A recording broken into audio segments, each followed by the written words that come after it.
Hello everyone, welcome back to my channel. My name is Ankita Agarwal. So इस video में भी एक केस है एसबीसी की कॉपी का, जिसमें कि वो डिजिटली साइन की गई है कॉपी एंड रैंडम 1 या 2 मार्क्स उसमें अलॉट किए गए हैं। मतलब जैसे कि मैंने आपको पहले भी वीडियो में बताया था एसबीसी की कि स्टेप मार्किंग होनी चाहिए, ऐसे वो स्टेप मार्किंग नहीं दिखाई दी है। तो मैं आपको भी स्क्रीन पे दिखाऊंगी वो कॉपी स्क्रॉल करके कि किस तरीके से है, तो आप वो देखो। सो ये एसबीसी की सेकंड कॉपी है। पहली मैं एक कॉपी दिखा चुकी हूँ जो डिजिटली साइन थी, और ये सेकंड कॉपी मेरे पास आई है। तो सबसे पहले तो इसमें जो टोटल मार्क्स अलॉटेड हैं वो हैं आपके 18 मार्क्स। 18 मार्क्स इस बच्चे के अलॉटेड हैं। अब देखते हैं कि आगे किस तरीके से मार्किंग की गई है। तो देखो, पहले तो आप मेन शीट पे देख लो, 1 1 1 1 1 2 2 1 1 1 एंड 0 0 0 एंड 2 लास्ट, टोटल हो गया आपका 18। ठीक है, चलो। मॉडरेशन यूनिफॉर्मिटी के नाम पे 7 मार्क्स बढ़ा रखे हैं, 25 आपके टोटल हैं। ठीक है, अब फर्स्ट क्वेश्चन अगर हम देखते हैं, देखो ओवरऑल कॉपी मैं आपको दिखाऊं तो इस बच्चे ने बहुत नीटली विदाउट एनी कट, बहुत अच्छे तरीके से स्टेप बाय स्टेप इसने लिखा है विद कंक्लूजन।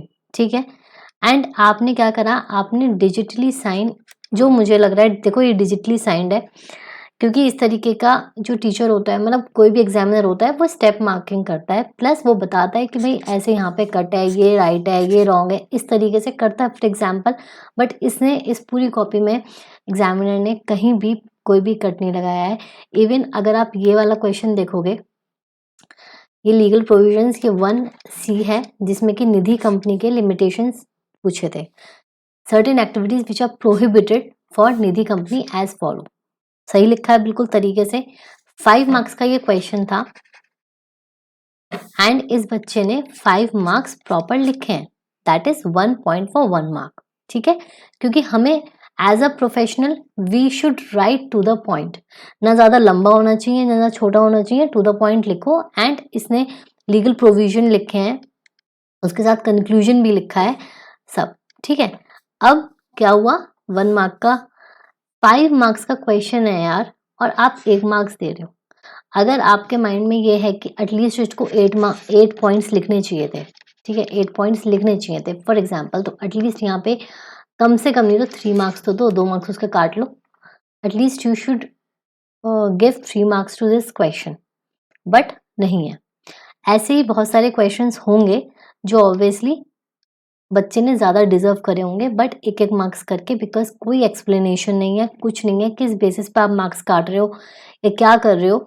ठीक है, अब मुझे पता है, देखो थियोरी पेपर है एसबीसी, पूरा प्रैक्टिकल थियोरी पेपर है, इसमें आपको 100 मार्क्स का अगर क्वेश्चन है, बच्चे ने पूरा सही भी लिखा है, तो आई नो कि हर मार्क पे पूरा नहीं मिलता है। आपका अगर 5 मार्क्स का क्वेश्चन है तो आपको 4 मिलेंगे, या फिर 4.5 मिलेंगे, या बहुत रेयर केसेस में वो 5 में से 5 भी दे देते हैं, बट फुल मार्क्स नहीं मिलते, दैट आई अंडरस्टैंड। बट यार इसकी जो कॉपी है, इसमें आप अगर मार्क्स देखोगे तो 18 मार्क्स, मतलब जिस तरीके की आप कॉपी देख रहे हो इस बच्चे की, टू द पॉइंट लिखा है बच्चे ने, और प्रॉपर तरीके से आंसर प्रेजेंट करे हैं। प्रेजेंटेशन की अगर हम बात करें तो अच्छी तरीके से इसने प्रेजेंट किए हैं। ठीक है, सेक्शन 8 कंपनी का, मतलब हर चीज़ में कंक्लूजन, जिस तरीके से मैं भी अपने बच्चों को समझाती हूँ कि इस तरीके से आंसर राइटिंग करनी चाहिए, प्रॉपर तरीके से बच्चे ने लिखा है। बट अगर आपको मैं पूरी कॉपी दिखाऊं तो इस तरीके की मार्किंग की गई है विदाउट एनी बेसिस। तो मेरी रिक्वेस्ट आईसीएसआई से यही है कि प्लीज़ एटलीस्ट आप कुछ बेसिस दो, जिससे बच्चे को समझ में आए कि हमारे कहाँ मार्क्स डिडक्ट हो रहे हैं और हम आगे किस तरीके से उस चीज़ को बेटर करके नेक्स्ट अटेम्प्ट में परफॉर्म कर सकते हैं। ठीक है, तो मेजर आईसीएसआई से हमें क्या चाहिए, हम क्या रिक्वेस्ट कर रहे हैं, सब कुछ बढ़िया है, जैसे कि मैंने कल भी वीडियो में बताया था, बिल्कुल रोबस्ट सिस्टम है, हर बहुत टाइमली चीज़ें हो जाती हैं, हमारा रिजल्ट एक्यूरेट उस टाइम पे डिक्लेयर हो जाता है, 25 और 25 एज द केस में बी। बट मेन चीज़ क्या है, थोड़ा सा अपना जो चेकिंग पैटर्न है उसमें जो आपकी डिस्क्रिपेंसीज आ रही हैं उस पर ध्यान देना। बिकॉज देखो, ये एज अ स्टूडेंट अगर मैं बोलूँ on the behalf of students, ये बहुत ज़्यादा डिमोटिंग होता है कि अगर आपने मैं आपको एक SLCM की कॉपी दिखाती हूँ। इस बच्चे के 74 मार्क्स हैं और इस तरीके के तो बहुत सारी कॉपीज़ हैं, जो बहुत सारे टीचर्स ने डाली है इवैल्यूएट करके। बट देखो 74 से 44, मतलब अगर एक पेपर चेकर है फर्स्ट, उसने थोड़ी लीनियंट चेकिंग कर दी मेरे हिसाब से। चलो ठीक है, जैसे कल जो फॉर्मर हमारे CS प्रेसिडेंट हैं देवेंद्र सर, उन्होंने भी बोला था कि लीनियंट लॉट हो जाता है चेकिंग का। आई अंडरस्टैंड, ठीक है, लेकिन यार इतना कम कि 30 नंबर कम कर रहे हो आप, 30 मार्क्स डिडक्ट कर दिए आपने। मतलब इस बच्चे के अगर आप देखो मार्क्स, तो 1 जो क्वेश्चन है इसमें 11 मार्क्स के सीधा 5 कर दिए, 10 के चलो 10 ही रखे, ठीक है, 15 के 8, 5 के 4, ठीक है, 13 के 9 एंड 11 के 8, इस तरीके से डिडक्ट करते करते 30 मार्क्स डिडक्ट करके आपने, और फिर मॉडरेशन के नाम पे आपने 2 मार्क्स बढ़ा के 46 कर दिए। उससे कुछ हुआ नहीं, अल्टीमेटली क्या हुआ है, बच्चा फेल हो गया, ठीक है। और इसमें भी आप इसकी देखोगे कॉपी, मैंने इवैल्यूएट नहीं करी है, मैंने एक पोल डाला है यूट्यूब पे मैंने एक पोल डाला है रिगार्डिंग कि अगर आपको चाहिए कि मैं कॉपी इवैल्यूएट करके बताऊं कि एक्चुअल में कहाँ क्या चीज़ है, हो सकता है ICSI इंस्टीट्यूट ने ठीक चेकिंग करी हो, नहीं करी हो, हम देखेंगे। तो अगर आप चाहते हो कि मैं इवैल्यूएट करके डालूं, तो आप पोस्ट, जो कम्युनिटी पोस्ट है उस पे भी पोल करें, और इंस्टाग्राम पे जो मैंने पोल डाला है उस पे भी रिएक्ट करें। उसके बाद मैं धीरे धीरे कॉपीज़ पे इवैल्यूएट करके दूंगी। लेकिन देखो साथ में बच्चों ये रिक्वेस्ट है, प्लीज़ पढ़ना मत छोड़ो, आपके पास 2 मंथ्स हैं, सिर्फ 2 मंथ्स हैं, ठीक है। आप प्रॉपर प्लानिंग के साथ पढ़ाई करो, और अपनी तरफ से एटलीस्ट देखो जो भी सिस्टम है, जो भी एरर्स हैं सिस्टम में, वो चीज़ तो हम अपने इंस्टीट्यूट से बोल रहे हैं, ठीक है, बट प्लीज़ आप अपनी मेहनत को वेस्ट मत करो, एंड प्रॉपर प्लानिंग के साथ आप अपने 2 मंथ्स जो हैं ये डिवोट कर दो, ठीक है। प्रॉपर प्लानिंग बहुत ज़रूरी है, जो भी स्टूडेंट्स अपीयर कर रहे हैं, ठीक है। एक अपना सब्जेक्ट जो भी आपने करना है, डेली 2 सब्जेक्ट्स लेके चलो, और प्रॉपर अपनी तरफ से कोई कमी मत छोड़ो ना यार, अपना पूरा 100% दो जैसे हमेशा देते आए हो, ठीक है। बाकी चीज़ें हैं आपके इंस्टीट्यूट के ऊपर, इंस्टीट्यूट अपना जिस तरीके से करेगा, आप तो अपनी तरफ से कोई लूप होल मत छोड़ो, ठीक है।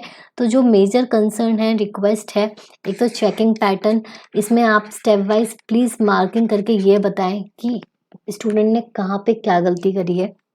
जैसे कि मैं इस कॉपी में देख पा रही हूँ, मुझे कोई भी अंडरलाइन एग्जामिनर के हिसाब से या गलत है या कुछ है, कुछ भी नहीं दिखाई दे रहा है, ठीक है।